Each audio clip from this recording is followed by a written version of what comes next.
All right, join us now on Inside TBT. Marcus Keene, you know him as Marcus Elam. Marcus Keene, all the way from Latvia. Welcome back to the show. Man, how you doing? How you doing? I'm actually in Estonia, but it's close to Latvia. But yeah, It's the same league, right? The Estonian Latvian league. Yeah, but the crazy how our league works. We because of all the virus stuff going on, we don't even play no Latvian teams until the playoffs start. So I've been staying in Estonia and then in a Russia VTB league. Do they have any fans in attendance right now? Yeah, we be having fans. They just got to wear a mask. It's not really no they don't really put a limit on how many fans can come. If you come, you got to have your mask on. So everyone knows that you scored 1,000 points a game in college. Everyone knows you did the same in TBT. What are you doing right now in your league? What are you averaging? What are you scoring? Give us the stats. Yeah, well, VTB, I'm VTB, one of the best leagues in Europe. I'm top 3 or top 5 in both categories. Scoring, I'm at like 19 a game, and assists, I'm at like 7.3. And in the Estonian league, we're obviously the favorites to win it every year. We're 8-1 in this league, and I'm averaging like 18 and 6 in like 27 minutes or something like that. Do the fans know you as Marcus Keene, the leading scorer in NCAA basketball, or Marcus Keene, the dude who scores at the end of the TBT games at the Elam ending? I really don't know what they know me as out here. You know what I mean? They probably a little bit of both because, it was good for me this past summer, but I'm not really too sure. Well, that's a good transition, Joey. So when TBT ended, you were flying to a bunch of places, traveling. Were you getting recognized at all more than you used to in the past? Nah, not really. I think, because I just went to LA, and then when I went to LA, went back home. But when I was back home, I did get a lot, I get normally a lot of recognition in San Antonio. But once I did come back to San Antonio, a lot of people that never spoke to me did speak to me and, congratulated me and see me there. Oh, I seen you on TV all last week, blah, blah, blah, that type of deal. So, I mean, it was just cool to, like I said, to put my name back on that map since I haven't been exposed to that much national attention since college. What's your favorite question to get asked, especially if it's in regards to the TBT? Because obviously that's a lot of people are asking you whether it's about the bubble, about the experience. What's your favorite question to get asked? How soon do you get that $2 million? And I'll tell them all the time, like, yo, it literally hits your account right after, as you can tell in the championship game. That question, it's one of my favorites because, it's something that, everybody wants, and they're playing in that tournament, but only one team can get it. I got a bone to pick with you. All right. And I always have a bone to pick with you. Last time it was because it cost me $50. This time. All right. So after TBT ended, you guys had an incredible run with Sideline Cancer. After it ended, I texted you. Congrats on an incredible run. Thanks for coming on the show a bunch of times and having some fun with us. Keep in touch. All right. A nice text. I'm not a nice guy, and I decided to send you a nice text. What do you think the response was, Joey? By the tone of your voice, I'm guessing nothing. Ghosted. So now you owe me a text and you owe me $100.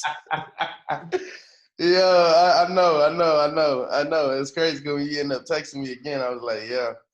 But yeah, I was highly mad. That whole time, the whole TBT, I had numbers coming out of nowhere. Not that I knew who you was, but I'm just saying, like, it was so many messages. I had so many messages after the game, like, oh, you're almost there. Y'all could have got it. It's okay. We'll be back. All these messages. I'm like, man, I'm out. I'm mad. I'm out. Don't talk to me right now. You're like, I know we were close. I understand. I played in the games. Well, I didn't say anything. I didn't want to be like, you almost did it, buddy. Like, good job. I just wanted to be like, yo, like, we had fun on the show. We got to get you on again. So yeah, I know y'all my guys. I'm gonna be back for sure, always. But I was just in that moment, I was just like, we was right there, man. It was right there. It just made a little key adjustments. So it is what it is. Were any NBA teams calling or knocking on the door after your performances, or any sort of movement like that? No, not at all. It's just I had started getting a lot of overseas recognition. Obviously, is where I am today, but no NBA teams or nothing like that. Well, they're stupid. Yeah, I mean, I feel like I really want to get my chance, but the more I think I play good over here in Europe, and the older I get, I might be able to sneak back in there like Brad Watermaker did, from the Celtics, just to get the opportunity. I mean, you never know, bro. You just really never know.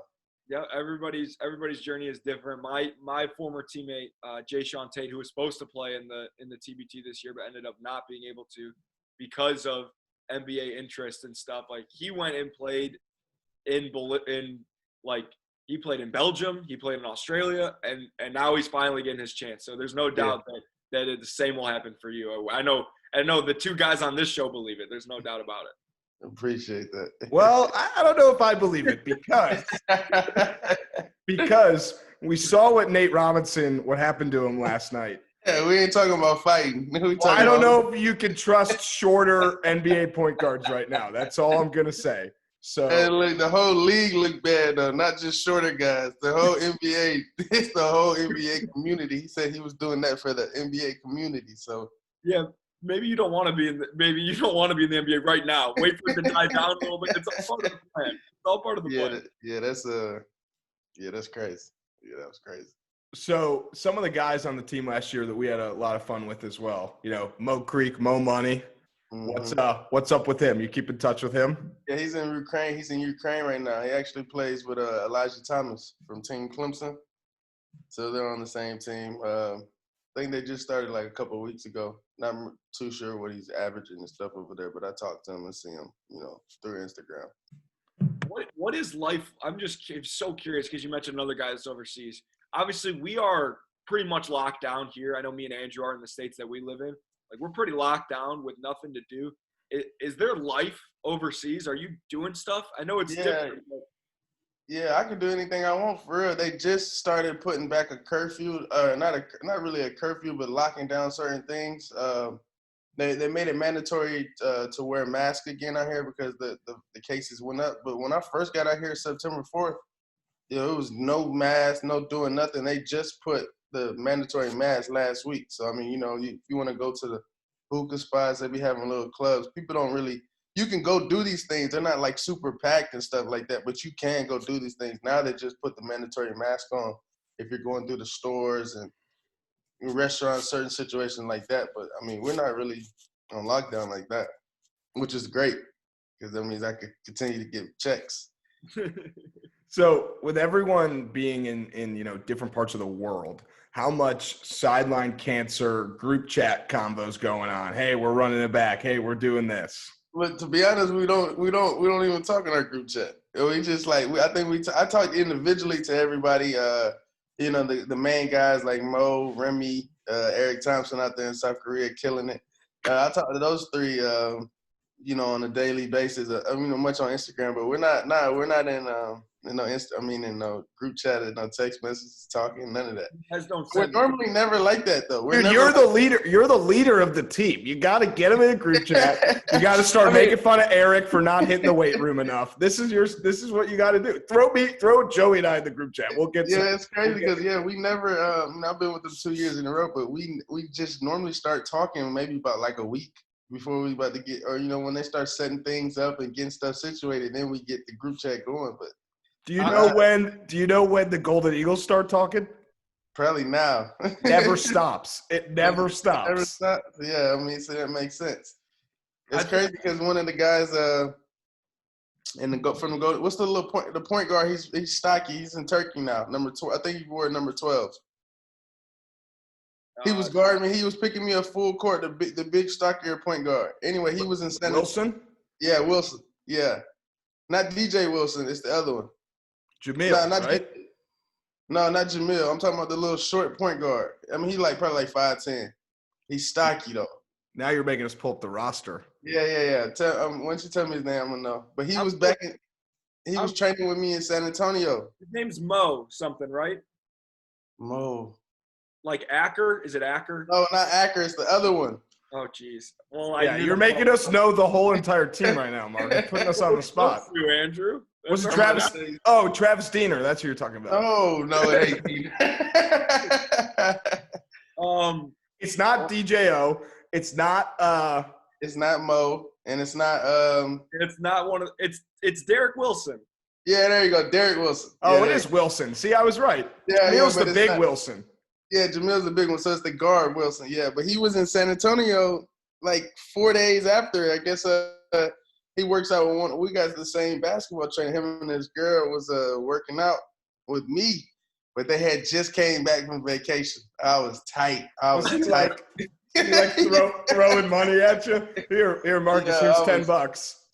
Man, I was tight. I had seen it on Instagram, and they was on vacation, and like a couple of days later, he was working out with me. I was like, wow, that hurts. That hurts. So my favorite moment of the tournament, besides Heard That beating the money team, my favorite moment was you guys beating Overseas Elite, and then seeing the picture with Joe Johnson after the game. Can you talk a little bit about that moment? I mean, yeah, I guess I didn't take that picture. I wasn't there, but I mean, you know, at the same time, you know, we did play an NBA veteran. I don't know if he'll be Hall of Fame or not, but I'm just saying he NBA veteran, and I think they just wanted that picture for their archives. I mean, I don't personally probably wouldn't have took that picture because I seen him in the hallway. I mean, in the elevator, and you know, got my respect. And then when we dapped up to start the game, and got my respect, so I feel like he recognized me. He'll always know who I am. I mean, but you know, at the same time, that is Joe Johnson, so it's nothing really wrong with it. It must be weird because you want to be like, nah, we're both in this tournament. Like, I'm really good, he's really good. And then you're like, hold on, let me take a step back here. I mean, that is Joe. Dude is a legend. Yeah, he is. Yeah, I could be someday, but like, maybe I should. Maybe maybe a little dap up, little handshake, little picture wouldn't hurt anyone. But show my. yeah, it's nothing wrong with that. You know, you definitely want pictures because you never know, you know, what happens and stuff like that throughout life and stuff. So I mean, it was cool for them. I just know like how I'm built personally. It was. I mean, I don't know if I would have took that picture like that, but I mean, it's all good. You would have gotten an autograph instead. You're an autograph guy. So before we let you get out of here and get back to getting buckets, is there anything from last year's TBT that, you know, we don't know, stories that went under the radar, anything cool or funny that you can tell us from last year's TBT? I was winning majority of the 2K games. Oh, yeah. We talked about hosting a 2K tournament, but it didn't end up happening. Oh, for what, next 2021? Well, maybe we will in 2021, but we thought about doing like the virtual 2K tournament, and Joey and I were going to like announce it, but it didn't end up working out. So I won majority of those. Actually, I was actually proud of myself too, because Mo Creek the year before was killing us all, taking our money. So Mo Creek, Mo money. Yeah, exactly. All right, man. Well, we thank you for coming on. Looking forward to TBT 2021. Hint, hint, wink, wink. And we'll catch you soon. All right, my man. Thank you. Appreciate you for having me. All right.